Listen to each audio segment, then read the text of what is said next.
my credentials, I'm a certified speaking professional. I'm also a certified virtual presenter. My expertise is I've had bullies in my life. And you're going to help us get the best outcomes for any difficult or tough conversations. That's my plan. Everybody can just type in the chat. What was your interest in this topic? Tell us, why did you attend this event? Every one of us, we face conflicts, we face disagreements, we face misunderstandings. So Joyce, knowing Joyce's easy and yet proven effective techniques can help us navigate through that discomfort to the best outcomes possible.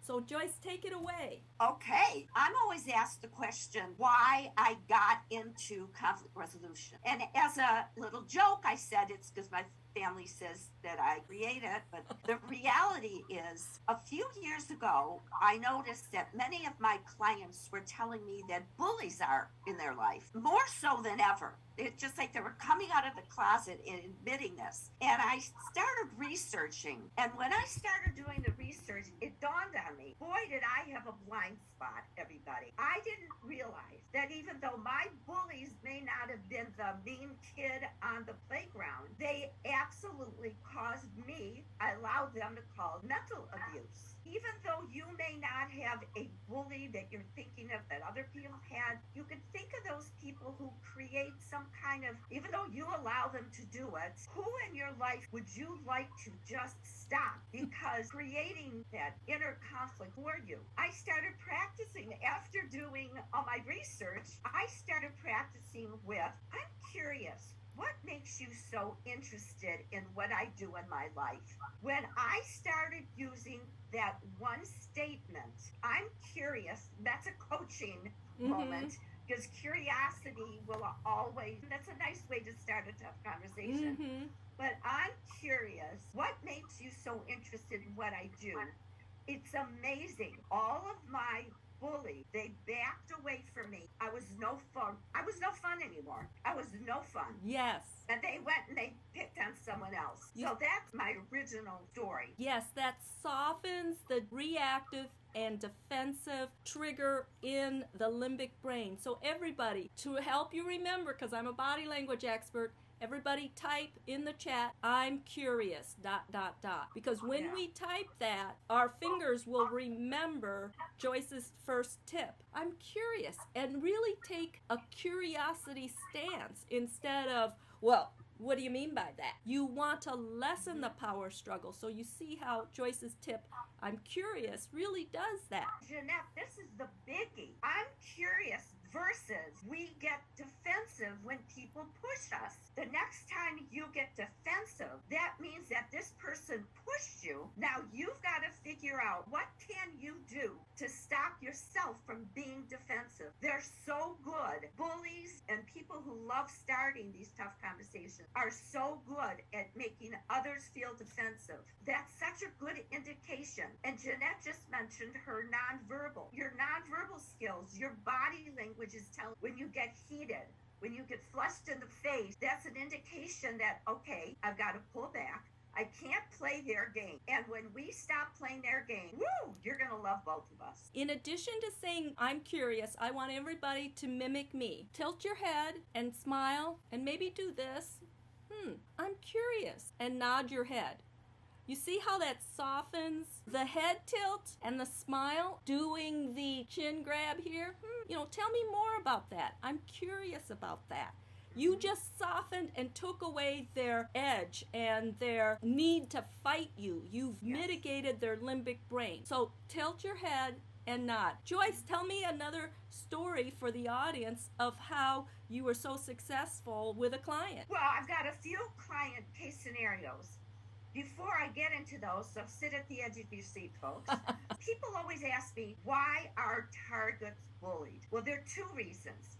Either the target doesn't have the skills and they're so much fun and they cry or they make excuses like I did before and got defensive, or, and this is a big one for all of us, if you're a target of a bully, there could be something in you that is bringing up some jealousy. Maybe you just got that promotion. Hello, Oh. because you deserved it.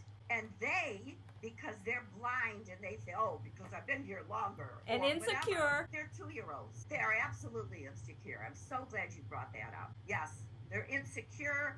A promotion, maybe more people like you at work. Don't stop being liked. Don't stop being that, get that promotion. Just figure out how you can do to deal with this person. And that's where some of my next case scenarios from clients. You do not want to be an easy target. So from a body language perspective, you want to expand out. So everybody expand out. Instead of going inward, expand out. And if you're face to face with that person, don't be directly full frontal with that person. Just go a little bit off and say, I'm curious about that. Because full frontal is like war. Especially men don't like the full frontal. So if you're at a table, you want to be at an L. But if you're standing, don't be like this. Just go a little bit off. Put your hands maybe on your hips, and with open palms say, I'm curious about that. Tell me more. Tell me more. Is this That's helpful? Great. Oh yeah. So instead of like having two bulls ready to attack, one of them is, and that's pulling back. That's having the control. Love it. Everybody mimic Joyce and me. Do a little bit angled and with open palms. The reason why I invite people to do that is because when you do it in a safe environment like this, your body will remember. Joyce, tell me more. Is it because you're curious? Yes, I'm curious. So tell me more. then I had Sue. Sue came to me because of her bully. A colleague kept on putting her down in meetings and always was negative to Sue. So we came up with this, and Sue tried so many things. And then all of a sudden, this idea came to me. I tried it on a few people in my family, and some of you are going to say, you did what? Well, let me tell you right now, this is what I suggested, and it's tested by me. When Sue went to work and her colleagues started doing that, Sue put her hand up, I'm going to put it in the camera, and said, don't even start. She put her hand down and she walked away. Now, some of you are going to say that's way too strong, and it is for some of you.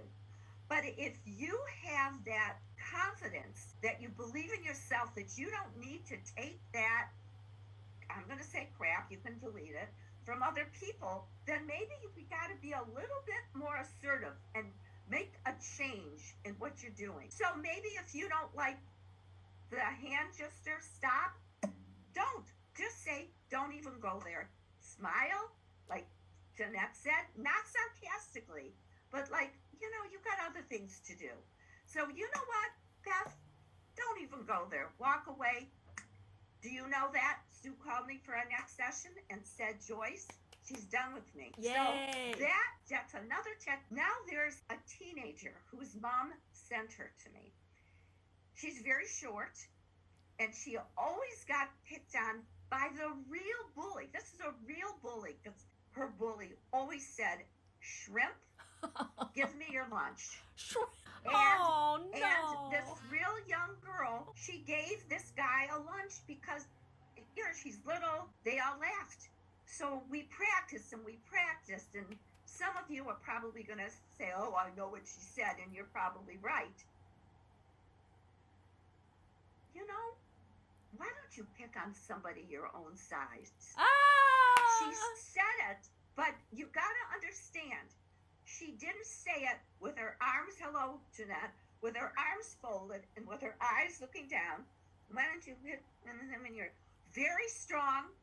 I don't know if she did the side angle, but do you know that the kids in the lunchroom gave her a standing ovation, because it's like they were waiting for this short person to figure it out, and this bully stopped.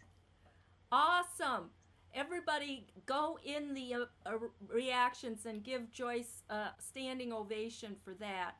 Because if you think about it, her tip to that little girl can be a compliment because it's complimenting the bully for being stronger than the target, but she said it in a way that meant, hey buddy, you know, you're kind of a coward to pick on me because I'm only 4'11" and you're 6'3". Yes. So Yes. I love that technique.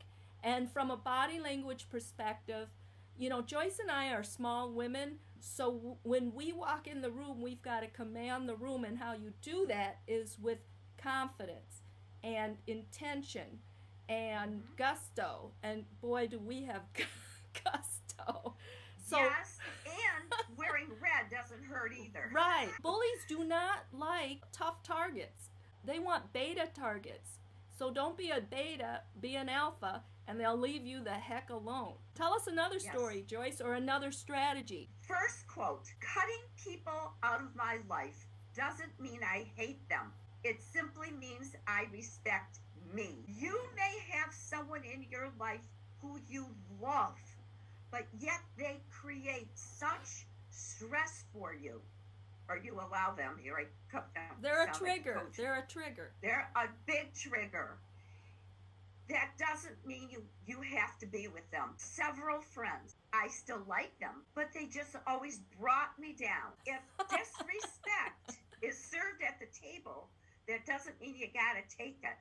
Mm-hmm. So it's okay to cut. When it comes to tough people, when it comes to even a boss that puts you down, and if you've got a doctor that's telling you that stress is, these bullies are dangerous, we know. Bullying is violence. I know I got so intense and my neck is starting to, my veins stick out. Your veins are popping. 1/3 of the U.S. workforce has admitted that they're dealing with a bully.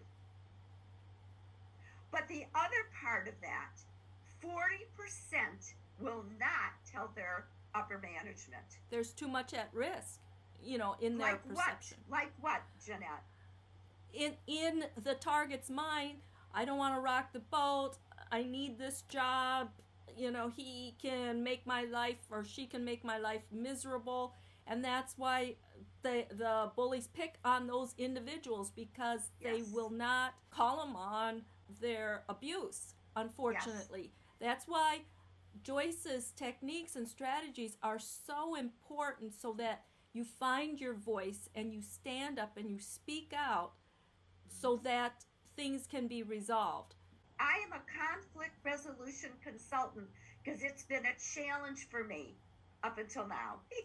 Now I say bring it on. It was a challenge. And when I relate to my either coaching clients or in my course, I'm not just talking from a book.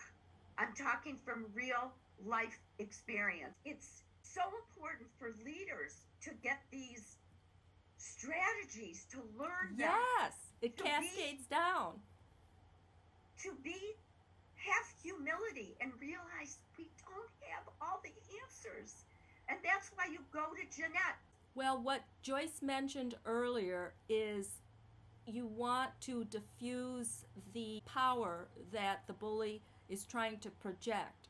So with the head tilt and the curiosity, depends on the situation. If you truly want to engage with that individual, you can do this. Just a slight side torso with open palms, depends on the situation.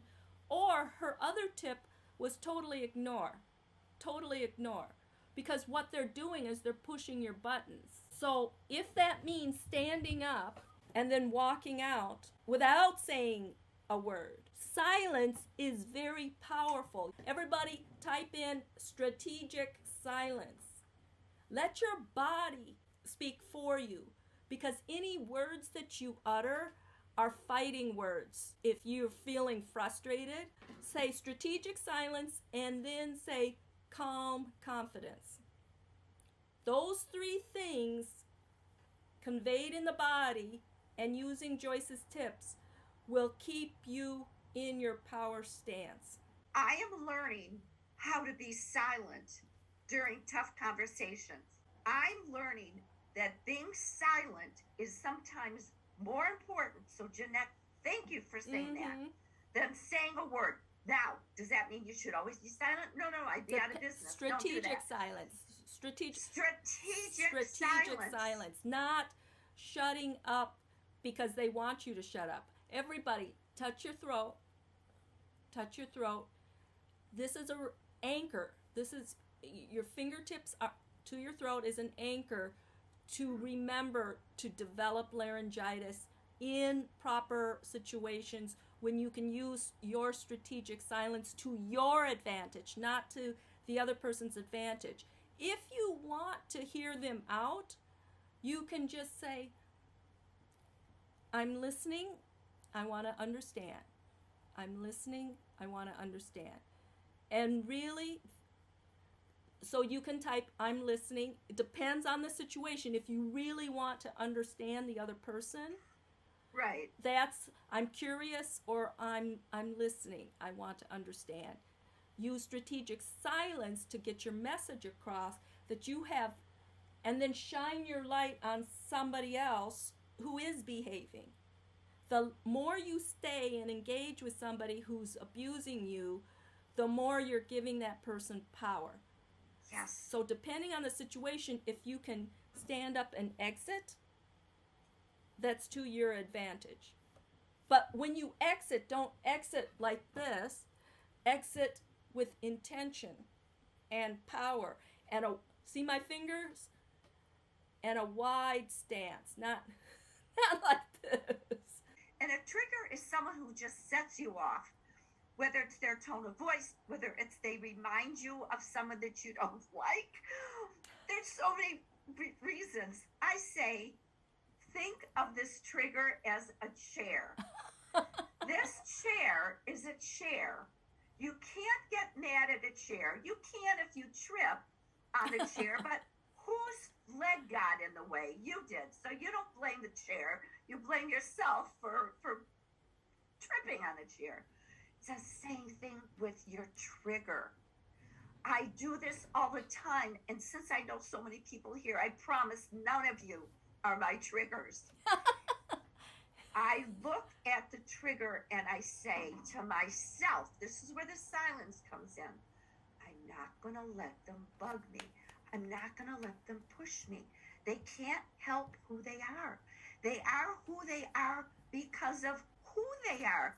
Most of us take things personal. What's helped Joyce and me lower the reactivity of all of this is when someone is insulting or demeaning us or accusing somebody else, it's really the pain within them that they are projecting onto somebody else. So if we don't take it personally and say, wow, that person is really insecure or wounded, right? Because they're projecting their internal pain outward, then you realize it's more about the person who's attacking than it is about us. We dealt with bullies. We know that being curious is a good thing. We know that what body language, I love that one. Just slightly off. Yep, slightly off. We know that don't even start. Walking out, not with your head down. Now we go to the second part, and that's how to even start that tough conversation. This is a question that I never got because people they didn't know that this was even part of what they could do. But when I say to clients, would you like to even know how to start a conversation? They start drooling. Aww. They say, oh my God, yes, I didn't even think of asking you. So, are you ready? Have I enticed you? Yeah, because most people try to avoid conflict if they don't have the skills. So Joyce is going to show us how to effectively manage through and navigate through conflict. We can't wait to hear. And this is just the beginning. For those of you who already know a lot about communication, after I say what I'm going to say, you may say, well, now what? And you're right. There's more. But at least let's start it. And this is going to make the conversation safe. And I'm going to say this, and I actually want you to write. I'm going to be like Jeanette. Write it in the chat. Yeah, type it. I want to. I don't want to. So write that in the chat first. I want to. I don't want to. And believe me, I know not everyone's going to write in. Don't worry, you're not going to get punished. And let me tell you, as you're doing that, I want to. I don't want to. You start it out. And it doesn't matter if you start it with either one. Let's say I start with, I don't want, Jeanette, I don't want to create stress between us. I love it. I do want to have a really important conversation. Is this a good time? So we set the stage that you want to have an important conversation, but you don't want to have one of those. So that's all it is. And of course, I'm going to give you an example. What do you call that strategy? It's called making, it's strategy number 1 in the Weiss Communication, the Weiss Communication Success Plan that I teach in my course. So it's how to make conversation safe. That's the strategy. I want, I don't want. So there was a client who said, an HR director, who said, I'm getting so many complaints about Alice. Alice is experiencing a lot of stress at home, and we all want to be compassionate because we feel for her. The thing is, she brings all of this to work, all of this stress. She takes time with everybody to talk about it. No one, and look, they love Alice. They don't want to hurt her feelings. The thing is, it's starting to get in the way of the team. So we practiced, and this is what my client said to Alice. Alice, I don't want to create friction between us. I do want to have an important conversation about the stress you are experiencing at home. Now, I don't want, I do want. Now, some of you may say, okay, that makes it safe. Now what? Well, you got to go deeper. And eventually, with my client, we went deeper to figure out exactly how she could then say, it's, why do I want to have this important conversation? Because we don't want to walk on eggshells with you, and it's starting to lower the productivity of the team. And Alice totally understood because she felt safe by her, the HR director, saying, I want, or I don't want, I do want. That's how it started. Now, as you go deeper and deeper, you may get into more toughness in the conversation, but there's always, if you take the body language that Jeanette is sharing with us today about being calm, not with the arms, and looking at the person, maybe, I mean, you're going to, after I get done with this, I'm going to ask you, Jeanette, what else they can do. But this will set the stage for you to go deeper. Yes. Yes. So if this makes sense, would you please put it does in the chat so I'll know. If it doesn't, say it doesn't. And then during we can questions clarify and answers, I can. So Jeanette, with the I don't want, does it does. Okay? I'd say yes. Oh, we've got some creative people that didn't just write. Ron Price has a question. To Joyce's I want and I don't want, use your hands. On one hand, I want, or I don't want, I do want. Okay? So use your hands because hands are your illustrators of your story. If you're going like this and talking to that person and saying I don't want and I want, they're going to read your crossed body language, which are physical barriers to your vital organs. Everybody in the group, practice with us. I don't want. I don't want. I do want. And So you're tilt saying, your head. I want to make sure you're saying Use to your hands. actually use these. Yes. Wow. Yes. Use your left hand first for the don't want. Okay. I don't want. I do want. Okay? People believe the hands, and Joyce is a certified speaker. She's earned that esteem and award. And speakers on stage, we all know, ta-da, the Olympics of speakerhood. Right. We speak with our hands, especially way in the back of the audience. We follow the hands. So the hands tell the story. I don't want, I do want. Okay? That's Ron perfect. Price, are you, Joyce, are you available to answer Ron Price's question? Yeah, I didn't see the question, but Ron, what's the can you question? unmute yourself and ask Joyce? I can do that. Joyce, I love this. This is a great technique. I'm curious, it almost seems like it's better to start with the negative, I don't want, and then go to what I do want. But there may be times when, no, you want to start with the positive and then go to the negative. What are your thoughts, please? I love that question. And okay, so am I going to say I love that question to every single person? Probably. It's not that I'm a phony. Ron, I really love that question. And I'm going to sound like a politician. It depends. It depends. If you feel that you have a really sarcastic, negative, they don't trust you person, don't start with the I want. Because, oh, what's going to come? I don't want to create stress. Oh, what's coming? What's coming? But what do you want?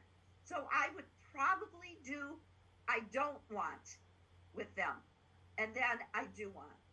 So it really depends on you. Depends on your communication. If not you, Ron, but if one is a Pollyanna, don't you dare start with I want. Then they're going to say, oh, they're not going to listen. They'll discount you. But that's great. Thank you. Bring them on. And Bring 'em on, people. I have body language suggestions on that. Everybody in the audience, touch your forehead with 3 fingers. Touch your forehead. If you feel that your frontal executive brain is calm and logical, then talk. If you feel, touch the back of your brain. If you feel your primitive reactive brain is starting to take over, then touch your throat. Remain silent. Okay? Only speak if your frontal executive brain is in control. Okay, now everybody show me 5 fingers. 5 fingers.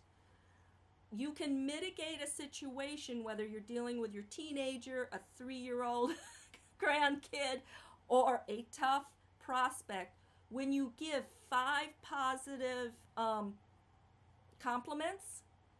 Then you've just lowered their limbic reactive brain so they're not ready to fight you. And they have to be sincere. They have to be 3 to 5 sincere compliments before you say, I want or I don't want. Okay? So what you want to do is get them out of their reactive brain and more in their frontal executive brain so that your conversation will land and be received on their executive brain.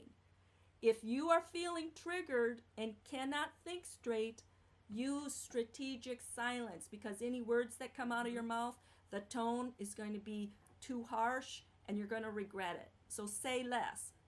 Everybody type less is more when I'm angry. Do not speak if you are upset or angry. Less is more. Use strategic silence. How does that sound, Joyce? Sounds great.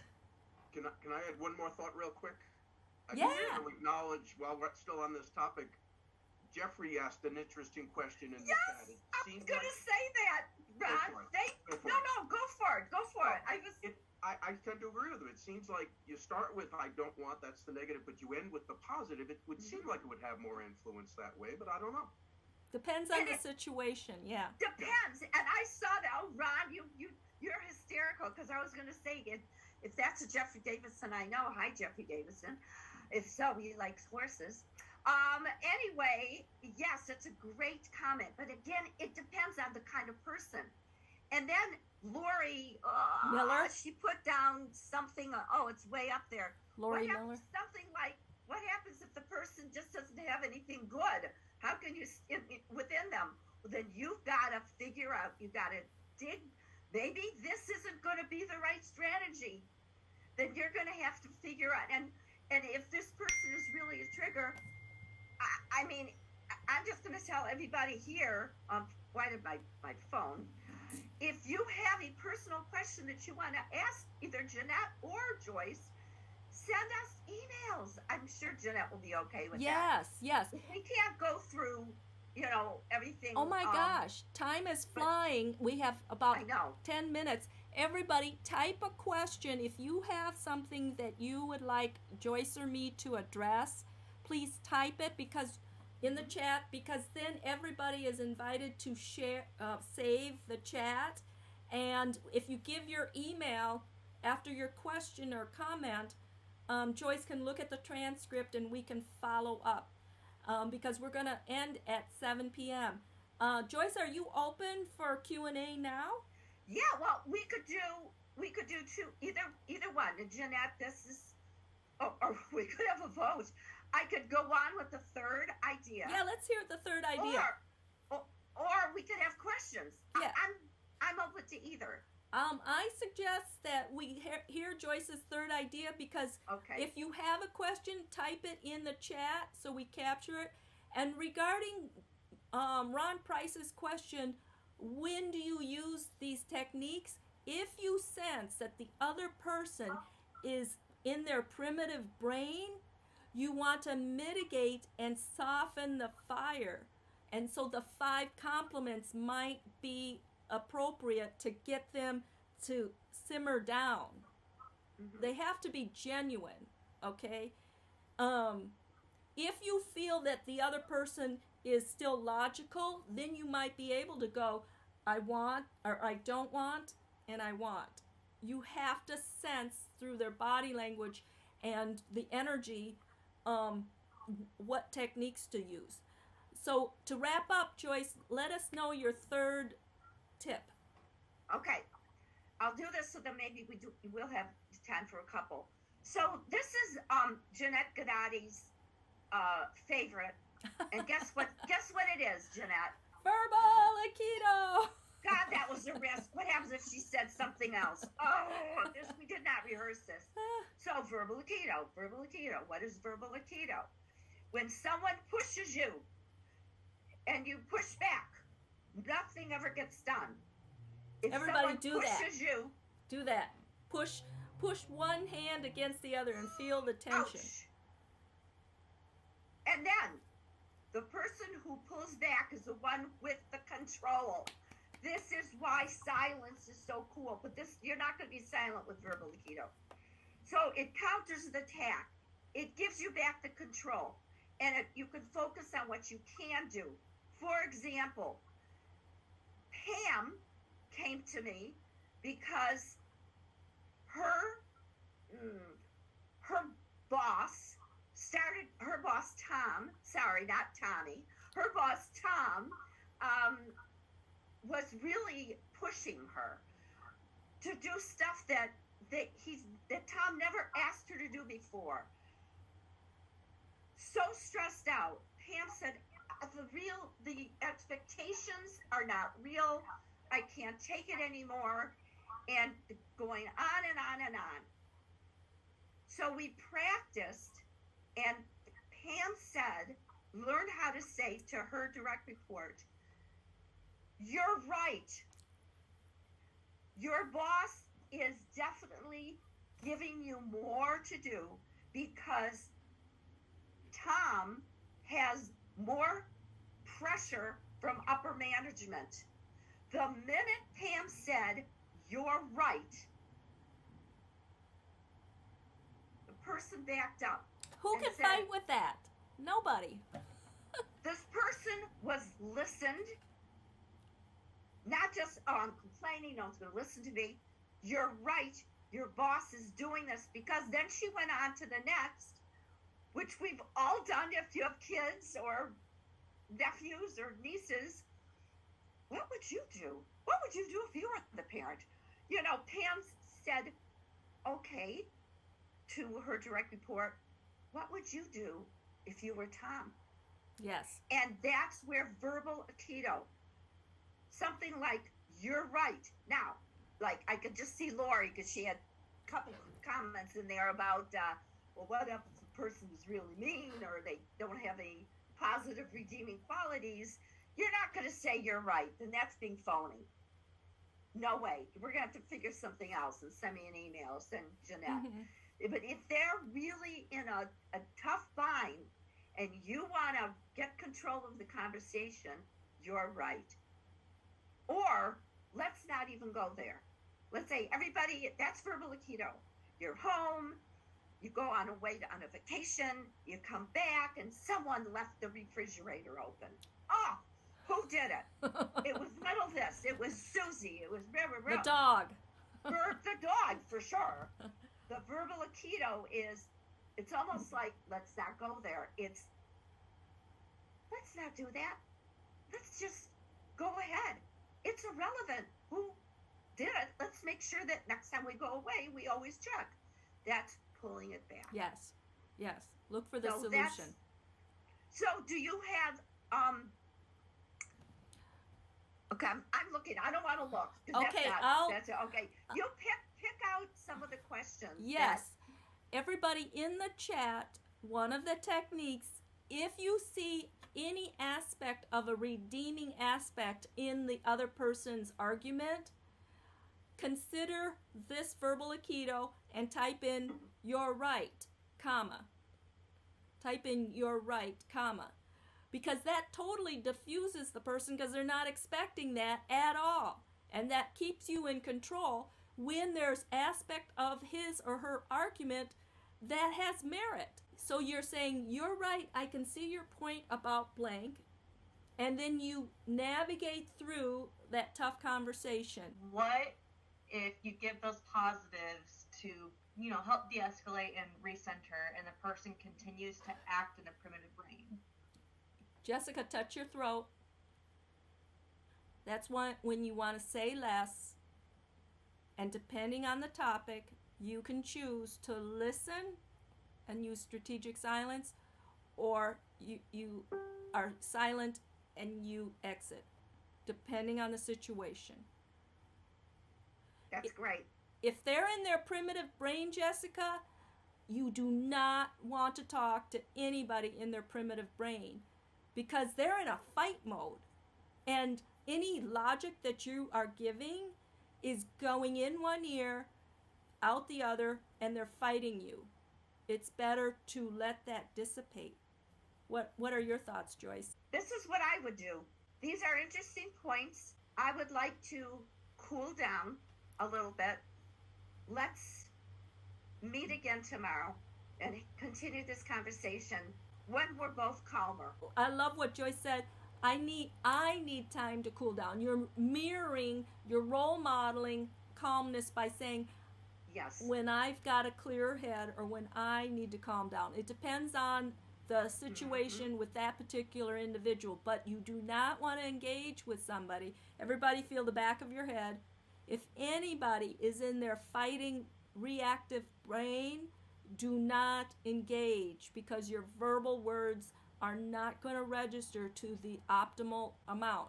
They register when both of you are in your frontal brain. Joyce, this has been amazing. Everybody, please comment what your reaction is to the content that Joyce shared today. Jeanette, I just want to invite anybody who's not been in my course.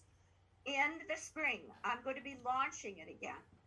And all you need to do is send me an email, and I will send you a link so you understand what the course is about. It's 6 weeks. And something else, I want to make sure it's right for you. I don't want you to spend money, take your time, therefore, let's send me an email, chat. Joyce@joyceweiss.com. We can set up a 20-minute discovery call, and let's see if that course is right for you. If so, we'll go deeper. If not, we could still discover something about your conflict.